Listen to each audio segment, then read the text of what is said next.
This program is about observation, care delivery, and documentation. After completing this lesson, you will be able to describe 2 types of observations. Give 1 example of each. Define the role of the care plan and assignment in the process of care delivery. Identify 2 situations when a verbal report to the nurse is necessary. And list 3 important details of documentation. Documentation. Just mention that word and you get all kinds of funny looks. Some people think of documentation as an exercise in futility, paperwork that no one really reads. Others define documentation as a word found in the dictionary, somewhere between dirty and dreadful. But no matter what others may think about it, documentation is more than paperwork. It is important, it is essential, it is certainly a challenge. And it is one of the biggest puzzles facing the home care provider. Why must you document? How do you know what to document? Why is the record so important? In this program, we will look at each piece individually, so you will learn what you should record, how, why, and when. After we have analyzed each piece individually, we will put the pieces together as we look at different situations which arise during care delivery. As we solve the puzzle of the record, we will take away the mystery of documentation. But before we begin working on the puzzle, let's start with one basic question. What is documentation? Documentation is the written record of the care. It is the account of the care you provide, the observations you make, the patient's response, communication with other caregivers, reports you make, etc., etc. In more concise terminology, documentation is the written record of the care delivery process. The process of care delivery refers to the organized delivery of care. The nurse, therapist, social worker, and home health aide all follow the same process. There are 4 steps to the process: assessment, plan, implementation, and evaluation. The first step, assessment, refers to the subjective and objective observations that are necessary to identify the patient's needs and response.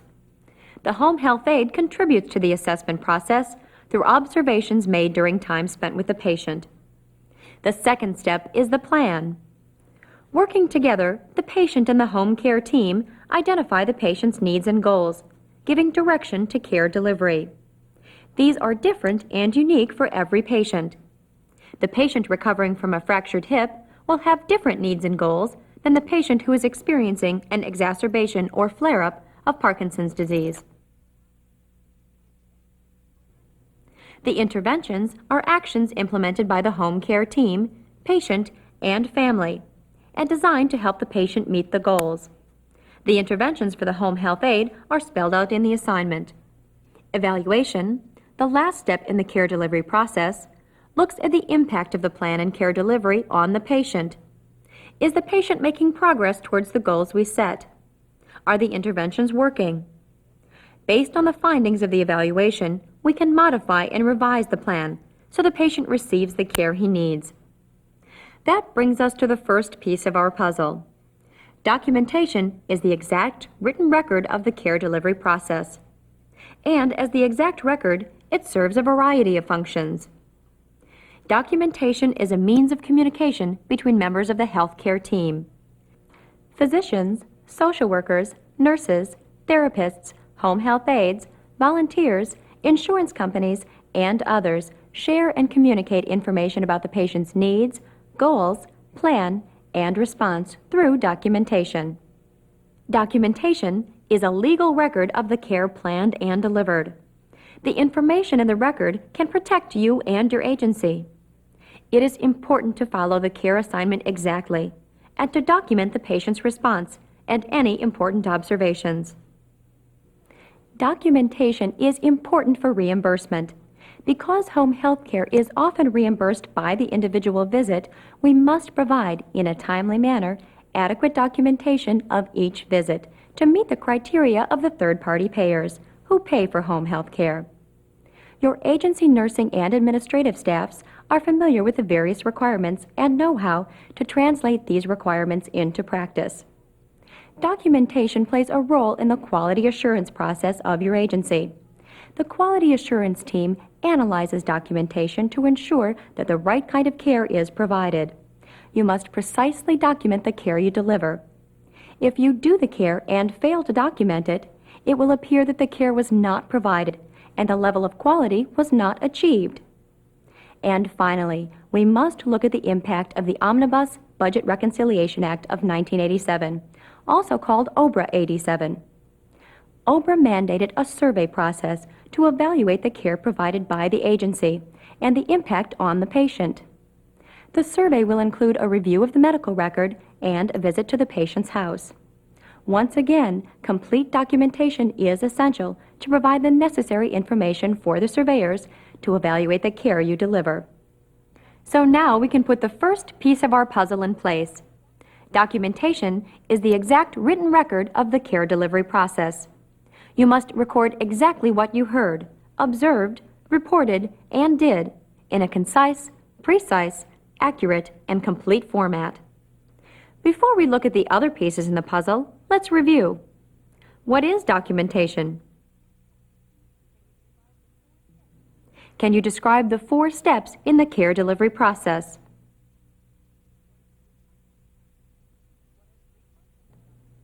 What are 3 functions of documentation?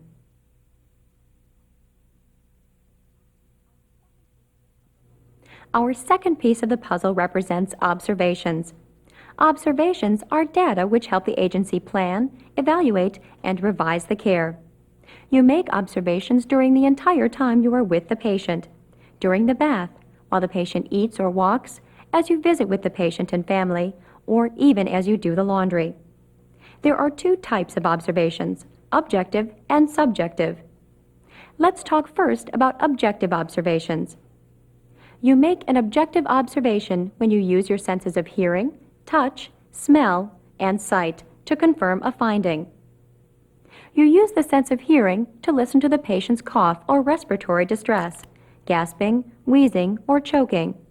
You use the sense of touch to determine if a patient's skin is warm or cold, dry or diaphoretic, or to note the size, shape, or texture of a lump or swelling. You see any discoloration, cut or bruise, the color or amount of output. And with the sense of smell, you can detect any odors to drainage or the patient's fruity breath. When you record an objective observation, include a complete description. The description can include various elements. Use size to describe a wound or incision, quality to describe a cough, congested or dry, the color of the patient's skin or drainage from a wound, the frequency of urination, coughing, or diarrhea, the amount of output. Location can include the site of the bruise or cut, or the room where the patient fell.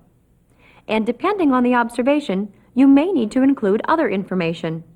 For example, there are factors which may precipitate or aggravate an event. The patient's coughing increases on ambulation. Note any associated activity.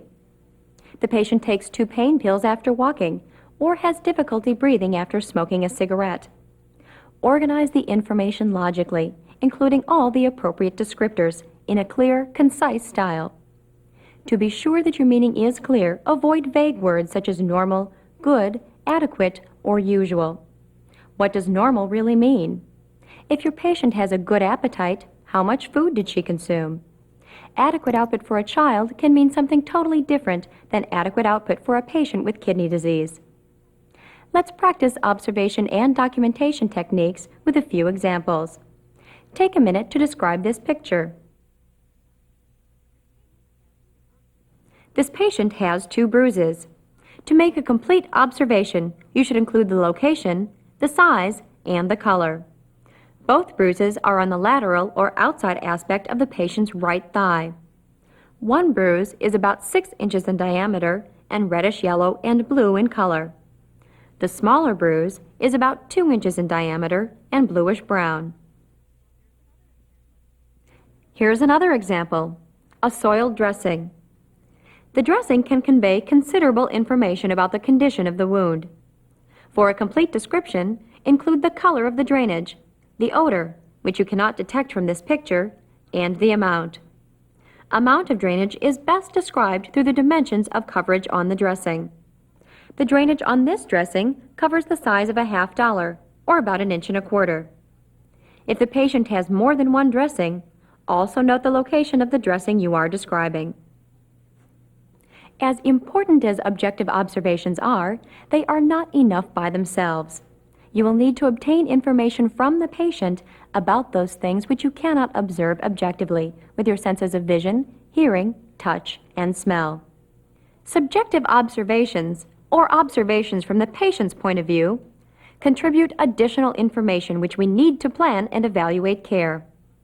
When recording subjective observations, indicate that they are patient statements by using words such as states, mentions, or describes, or enclosing the comment within quotation marks.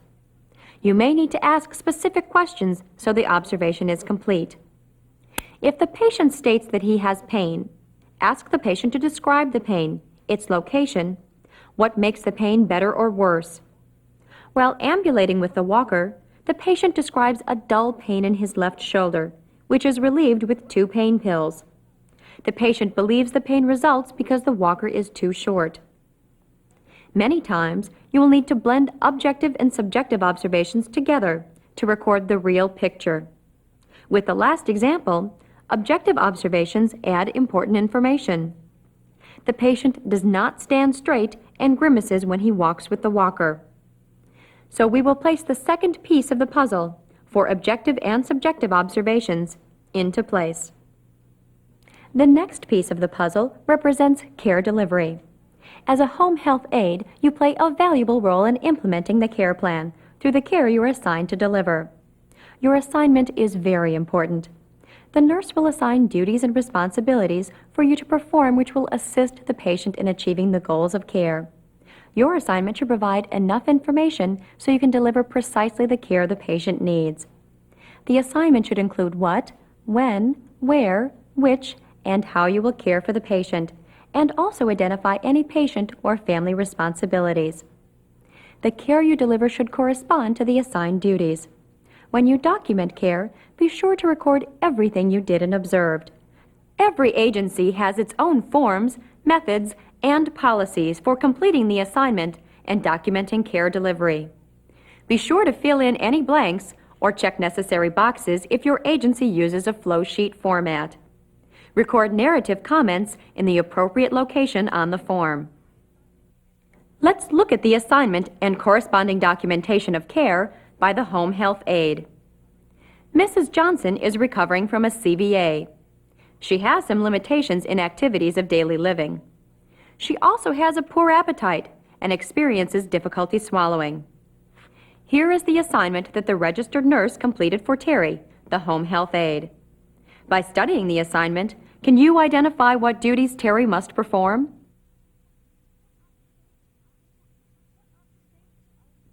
What observations are important for Terry to record?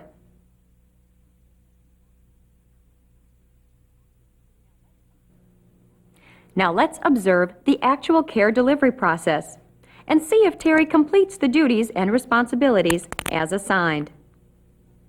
Terry assisted Mrs. Johnson to the table. Terry prepared and served a soft diet and assisted Mrs. Johnson to set up the food. Terry also served a milkshake. Mrs. Johnson was able to eat with some assistance.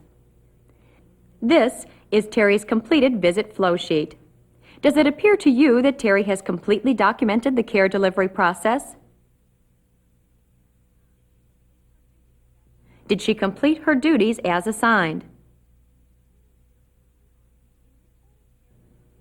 In recording care delivery on the flow sheet, Terry checks the appropriate boxes and fills in the information as needed. Under the category Activities of Daily Living, Terry has checked that Mrs. Johnson ambulates with the walker and assistance. Terry has also indicated, through check marks, that she prepared a meal, set up the food, and served a supplement. Because care delivery would not be complete without noting the observations, Terry documented that Mrs. Johnson ate 75% of the lunch. Terry used the additional space on the flow sheet to document that Mrs. Johnson was able to use the utensils and stated that her appetite was better. Through the review of the assignment and visit documentation, it does appear that Terry fulfilled her responsibilities to Mrs. Johnson. If the agency used narrative documentation instead of a flow sheet, Terry would have recorded, prepared soft diet and milkshake for patient, assisted her to table and with setup of food. Patient was able to use utensils. She ate 75% of food and said her appetite is better. Here is another example. Norma has been assigned to care for a new patient. But before we meet the patient, let's do a little detective work. By looking at the assignment, what can you determine about the patient? Who is the patient? How old is he? What is his diagnosis? Are there any special care concerns?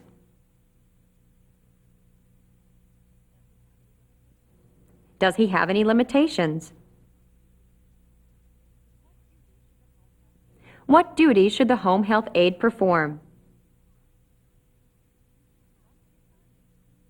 From the assignment, you can tell that the 18-year-old patient, John, severely injured his foot in an accident. He cannot bear weight on his right leg. He is also on intravenous therapy. Observing the care delivery process, it would appear that Norma completed her duties as assigned. Norma assisted John to transfer to the wheelchair and to complete a partial bath in the bathroom. Does Norma's documentation look complete? After review, it would appear so. In documenting the care provided, Norma checks the appropriate boxes to indicate transfer into the wheelchair and assistance with a partial bath. Norma also records appropriate observations about the color and temperature of John's injured foot and the pain he describes. There are some concerns that you must keep in mind as you put the assignment into action. Be familiar with agency policy and procedure. For example, if your nursing supervisor assigns you to take the patient's vital signs, what does that mean? Will you take only the patient's blood pressure and pulse? Or will you take the temperature, pulse, respirations, and blood pressure? If the supervisor assigns you to perform a bowel routine, what will you do? Be sure that you understand clearly what the assignment means. Any questions? Call the nursing supervisor. Occasionally, you may run into some discrepancies between what you're assigned to do and what the patient or family say you should do, or what the patient needs. Perhaps the assignment indicates you should apply a triple antibiotic ointment to the patient's closed incision, but the family wants you to apply an iodine solution instead. Tactfully explain to the family how important it is that you follow the assignment and contact the nursing supervisor. As we put the third piece of the puzzle into place, remember documentation of care delivery corresponds to the assignment and should include the actual care you deliver as well as appropriate observations. The next piece in our puzzle is for response. The patient's response to care is often overlooked in the documentation. We tend to put all the focus on what we do without realizing the response is also very important. There are two facets to the patient's response to care. There can be a response of the moment or a response over time. A response of the moment is the patient's direct response to the care. This again includes objective observations. What results did the patient have after you administered an enema? How far did the patient ambulate? What were the results of the urine ketone test? And subjective observations. The patient complained of severe cramping during the enema. The second facet of response over time, refers to the patient's progress toward the goals. It is important that as a member of the team, you understand the goals which are set for your patient, so you can document appropriate observations. Here is an example. The goal for the patient is to increase ambulation. You should document how far the patient walks each day and how he tolerates it. Or another goal for your patient is increased independence in personal hygiene activities. Since you're the member of the team assisting the patient, it is important that you record the patient's participation in bathing, dressing, and grooming. Through an analysis of documentation over a period of time, the home care team can evaluate the patient's response and progress. When you understand the goal for your patient, Not only will you be able to document pertinent observations, you will also experience more satisfaction in your job as the patient makes progress. Another piece, this one for the patient's response to care, goes into place. The fifth piece in the puzzle is for the information you report verbally to the nurse or other members of the home care team. Written documentation is essential, but there are times that the information cannot wait until you submit your documentation. You may report some signs or symptoms that concern you. Because you get to know the patient so well, you are often the eyes and ears of the team and can be the first person to notice some subtle change. The patient's urine is normally clear. Today, it is cloudy with some mucus shreds. Because most problems in the elderly patient develop slowly, this seemingly insignificant development can herald a major change in the patient's condition. When you report these facts, you are contributing necessary information to help the home care team evaluate and revise care. Your report can mean early intervention. You will report verbally to the nurse any changes in condition, incidents, abnormal findings, emergency situations, or other significant findings which impact care delivery. The patient is out of medications, or the apartment has no heat. When reporting, state only the facts. Let the other person interpret and evaluate. And you must document in the record the information you reported, the person you reported to, the time and date, and any instructions you were given. Once again, agency policy affects what you do. Stop the tape now and discuss with your instructor your agency's policies for reporting information to the nurse and any guidelines. The fifth piece of the puzzle falls into place. Be sure to report significant information to the nurse and document that in the record. And our last piece is for all the little details that are extremely important in documentation. Remember, the medical record is confidential. Your agency has specific policies about how you can maintain confidentiality of the written information. Be sure that you know and practice these policies on a daily basis. Documentation must be timely. Document as soon as possible to prevent omitting, distorting, or forgetting the facts. It is best to document during or immediately after each visit. Submit the information to your agency according to their procedure. Keep information current. A signature is said to reveal a man's character and sometimes even his name. This saying speaks to the need for legibility, not only of your signature, but all your documentation. Even though we have all heard the comments about physicians and their writing, there is no excuse for sloppy, unreadable penmanship in the medical record. And be sure to sign all notes with your first initial, full last name, and title.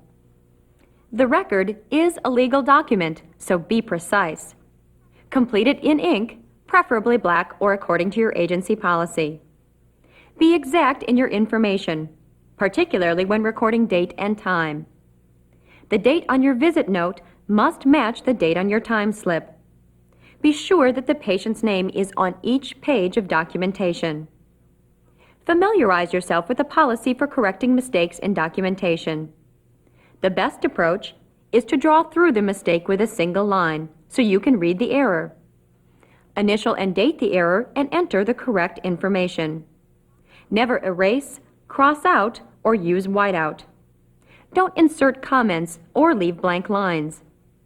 Use only abbreviations which are medically recognized and approved for use by your agency.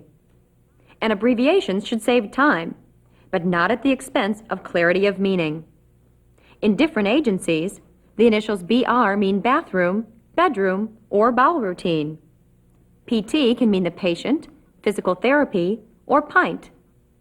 And remember to document only what you have heard, done, observed, or reported. Do not include personal opinions. So as we place the last piece of the puzzle, for all the little details, we have solved the puzzle of documentation. The record represents the exact written record of care delivery. Includes observations, both subjective and objective, the care you delivered, the patient's response, and any reports you made, and includes all the details of documentation. Now let's see if the puzzle provides answers to our questions. What are the two types of observations? How are they different?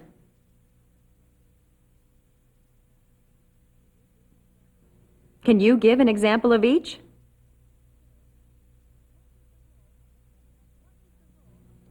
What is the role of the home health aide assignment in care delivery and documentation?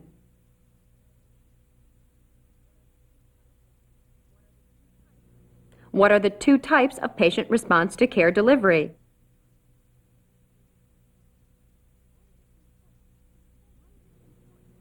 Why is it important to record the patient's response? What type of information would you report to the nurse?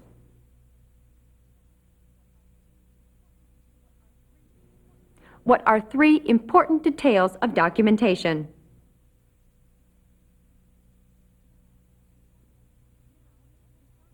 Now, as we promised, we will use the knowledge we have learned and see where all the pieces fit as we look at some situations which arise during care delivery and documentation. Let's go back to the bruise we looked at before. We have recorded the objective observations. When documenting, you should also include the patient's subjective observations. Ask the patient how she got the bruise and if there's any pain. You will report the bruise to the nurse because of its size and possible impact on care. Perhaps the patient fell in the bathroom, which could raise some serious safety concerns. Or, if she is receiving Coumadin, a blood thinner, the nurse will probably need to contact the physician. The bruise may also interfere with the patient's ambulation. Here's another situation. You are caring for the patient who is receiving continuous intravenous therapy. While the patient is resting, the alarm sounds. When you check the patient, you find that blood is backed up into the IV tubing and that the tubing is kinked. You straighten the tubing, the patient resets the pump, and you observe that the blood clears from the tubing. To document this episode, you would record the facts, your observations, and the actions you and the patient implemented, and the response. In the course of care delivery, you will probably face documentation of an incident. An incident is any happening, accident, or event which is not consistent with the normal care of the patient or agency policy and procedure. An incident does or could have caused harm to the patient or employee, damage or loss of property, or legal liability for the agency. Incidents include patient falls, medication or procedural errors, theft or damage of property, injuries sustained during care delivery, such as burns or needle sticks, and equipment failure. Recording an incident calls into play many pieces of the puzzle. Include objective and subjective observations, patient's response, care you provided, and what you reported. Here is an example. As Sandra, the home health aide, arrives at the patient's house, she finds the patient getting up off the floor and into the chair.